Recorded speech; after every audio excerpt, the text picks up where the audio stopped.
Hey guys. Welcome to Cuple. Please like and subscribe if you like the video. Before the shots were fired at his high school, David Hogg was learning about special interest groups in his AP government class.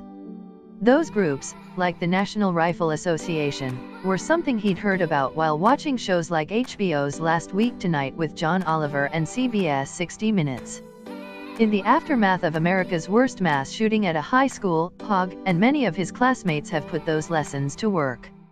In surviving the shooting that killed 17 people at Marjory Stoneman Douglas High School, the students have become vocal advocates for gun reform and against the NRA. Their immediate activism after the carnage in Parkland, Florida, has kept the national conversation focused on gun reform in ways not seen after recent mass shootings, in part by forcefully calling out politicians who they feel haven't done enough to prevent tragedies like this from happening. People get sad after this and they don't want to take action, and I totally understand that. I'm not going to let these politicians keep murdering my friends. How can we let these people stay in power if they're just trying to save themselves? Hogg, 17, said of his decision to speak out after the shooting. Experts say the teens of Stoneman Douglas are uniquely positioned to become the leading voices in the gun debate. This generation has grown up as native users of social media and have never known a time when there weren't mass shootings at schools. This has happened in their community, in their school. They're given this window of opportunity to speak out for a generation that is tired of being unable to speak out against gun violence, said Michaela Bethune, the head of campaigns for DoSomething.org, a site that connects young people to real-world activism. They're primed and ready to disrupt this narrative. The students are of the right age and era to articulate exactly how gun violence has affected them, experts said. The first-hand visuals of shots fired inside a classroom or SWAT teams running into schools has given America a startling look at school shootings in real time, Hogg said. The fact I can get on Periscope and share what's happened is the reason this has continued for so long, he said. It's not because of us. It's because people are dying and people are seeing us. While the number of casualties caught the attention of the nation, Bethune said, it is because of the sustainable action plan the students have developed that the attention has yet to stray. There was a rally over the weekend. On Tuesday, many started heading up to Florida's capital, Tallahassee, to meet with legislators and hold a rally to support gun safety reform on Wednesday. They're planning with Women's March Youth Empower to walk out of school on March 14th and a March for Our Lives on March 24th in Washington. Everyone grieves in a different way. For us, this is how we're grieving, Sarah Chadwick, 16, a junior, said. I feel like that goes for a lot of people here.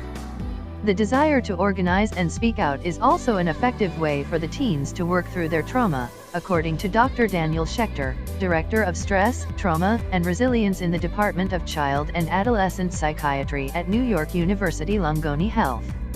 It is a coping mechanism. Trying to find a solution and actively trying to affect the world and their close interpersonal world was very damaged, and they're trying to repair that, he said. Their age is also a factor since teenagers are more likely to take risks and have less fear of speaking out, Schechter said. I think you could see other kinds of sadness and anxieties that come out, but I think overall it's kind of a perfect opportunity for all these adolescents to help us wake up, Schechter said.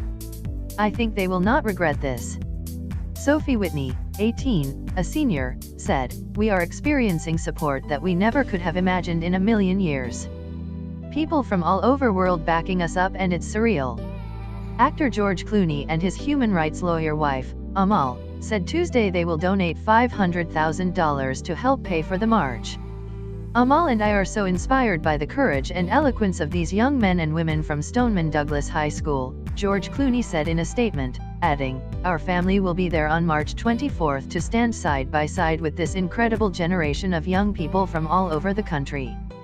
Oprah Winfrey praised the move and said she would also donate $500,000. Film legend Steven Spielberg also joined in with a $500,000 donation, Spielberg and his wife Kate Capshaw said. Loading. Chadwick said she was surprised by the reception, so far. We're high school students. I'm a junior, and I'm 16 years old, and people are taking me seriously. People are telling us they want to see us run for president.